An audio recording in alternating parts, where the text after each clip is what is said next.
Good morning. A little bit rough out there this morning, too, guys. We do have that chance for, well, really not even a chance, a solid bet that you're going to run into possibly a scene like this. In Springfield, look at this blanket of fog. The clear sky over top of that, a sign of how easy it was to get that fog to form here this morning. That's what you need, the calm wind and the clear sky, two big ingredients to allow for a really good layer of fog to form. 0-mile visibility currently in Camdenton, 1 out at the airport here in Springfield. But notice Lake Ozark, Rolla, Clinton, all below a mile. Fort Wood included in that mix. Also Mountain Home, Fayetteville, Arkansas. Harrison at 9. So it is patchy, but still it is widespread too. Dense fog advisories have been posted throughout many communities here in the Ozarks through 9 o'clock this morning. So allow for some extra time on your morning commute. Have that ice scraper in hand because temperatures are below freezing for some of us as well, and that creates the patchy freezing fog. So the fog is actually freezing on contact, almost like freezing drizzle. So your windshield, your windows could have a nice little layer of ice on them here this morning. So if you are out too at the bus stop, of course you want to bundle up. Aside from having that patchy fog, we'll be sitting in the upper 20s. Gave it a C, and for some of us, if you are driving, you might even be a worse grade than that. B's by this afternoon, back into the lower 50s. A seasonable afternoon, but we are looking at another round of rain, and of course our Thanksgiving forecast will have that last look in our 7-day forecast here in just a bit, but we are tracking the possibility of some stronger to severe storms on our Tuesday as this next system moves in, and we'll talk more about that, of course, and we'll be tracking it in the weather lab. Guys? Thank you, TJ. Missouri State's Bear Pantry works to serve students who are facing food insecurity, and Nyjah McDonald is in studio today to let us know about some of the recent upgrades they've made. Nyjah. Yeah, Joe, well, good morning. Students who utilize the Bear Pantry now have access to fresh produce thanks to MSU's Agriculture Department. Graduate student Scott Cooley and his peer used hydroponics, which he says involves growing plants without soil. All that's needed is nutrients, water, and some sort of growing medium. People reap the rewards of what we do. It's amazing to see, a plant start from seed and then be harvested in a few weeks, and the people enjoying it. And obviously here, it's been a big hit. With food insecurity here on this campus, it's surprising how many students don't eat well. Well, the Bear Pantry is located on campus and is available to students, faculty, and staff. Nyjah, thank you. Making news around the region, the Kansas City Fire Department is mourning the loss of 2 of their own. KCFD says communications specialist and paramedic Scott Davidson died Sunday. This comes just 1 day after Captain Bobby Rocha's death on Saturday. Both members of the team died after they were infected with the coronavirus. City officials believe they may have been infected after coming into contact with someone during an emergency call. Kansas City Mayor Quinton Lucas says this is just one of the reasons people need to be more mindful of the pandemic. This isn't political. We're past an election. This is about actually trying to save lives. I've learned a lot more about both Bobby Rocha and Scott Davidson over the last few days, and they sound like they were amazing men. There are so many that are grieving today. 201 members of the KCFD have tested positive for COVID-19 since March. Now 3 have died from the virus. The other was EMT Billy Birmingham, who died back in April. 1 person is dead and 2 others in the hospital after an apartment fire in Fayetteville, Arkansas. Dylan Shaddocks saw the fire from a home across the street. When crews got on scene after his call, they found heavy smoke and fire coming from the 2nd floor.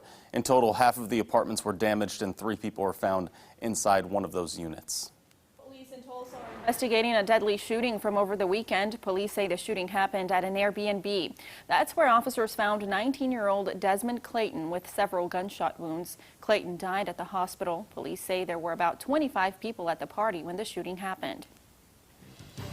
We take a look at some news around America now. 2 people were killed and several others seriously injured when someone stabbed them at a church in San Jose, California. It happened at a church near the San Jose State University campus. It's believed the victims may be homeless and were allowed in the church to escape the cold. That suspect, though, is now in custody. Cautioning people not to travel on cruise ships due to the current surge in cases of COVID-19. Cruise passengers are at an increased risk of the spread of all infectious diseases. Those who still choose to go on a cruise should get tested 3 to 5 days after their trip and stay home for 7 days after returning, even if they test negative. About 2 million people passed through U.S. airports on Friday and Saturday combined ahead of the Thanksgiving holiday. The TSA says Friday and Saturday were the two busiest days since the pandemic brought air travel to a stop back in March. But overall, travel is still down 42%. AAA predicts car travel will fall by only 4%. And some more local news for you now. Springfield City Council wants to hear from you on important topics like crime, community race relations, and policing. Council is holding an in-person listening session tonight at Drury University's Will Hoyt Theater from 6 to 8 p.m. The session will also be live streamed on Facebook. Speakers are limited to 5 minutes each, and speaking slots will be reserved on a first-come, first-served basis. Sign up to speak by calling 417-864-1105.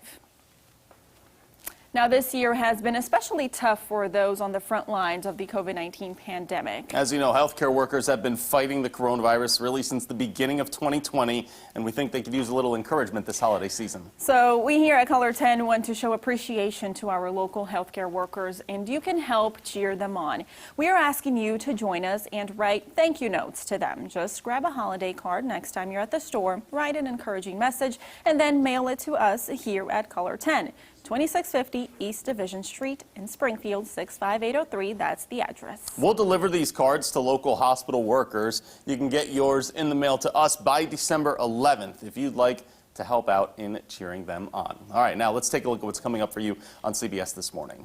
Coming on, there are now more than 12 million cases of COVID in the United States. This is why we'll be talking about growing concerns over holiday travel and discussing a realistic timeline for a coronavirus vaccine. Coming up on CBS This Morning.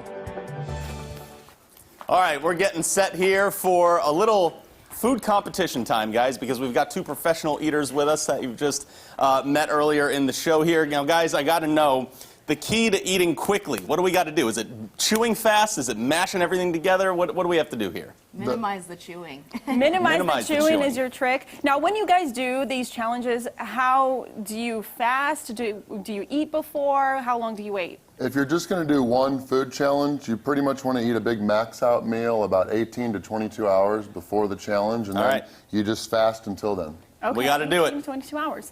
Let's go. Hold on. I need to get we have 30 seconds, right? So there's 25 on each plate. Go ahead. Are you ready, Use Joe? donut holes. Go. 3, 2, 1, go. Oh my gosh. It's simple. I have to chew.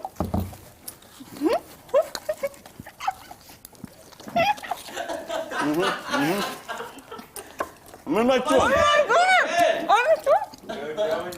DJ, what do you think here? How do you think we're doing? I'm really impressed with you guys right now. I actually wouldn't mind just having like one or two, but how many were there? 25, 30? Don't talk. Eat. You guys can do it. That's it. Thumbs up. Wow. I'm so bad at this. Wow. I'm so impressed with you guys You right have now. like 6 left on your plate. What's 25 So minus he 6? ate 19 in 30 seconds. Randy Santil, everybody. Nice job, Randy. I'm really Randy and impressed with you Christina, guys. you guys did well. I ate a total of 3. 3? This is my 4th. That's all? I lost track, That's guys. all? That's how you professionally eat poorly. Thanks for joining us today, guys. See you tomorrow on Daybreak.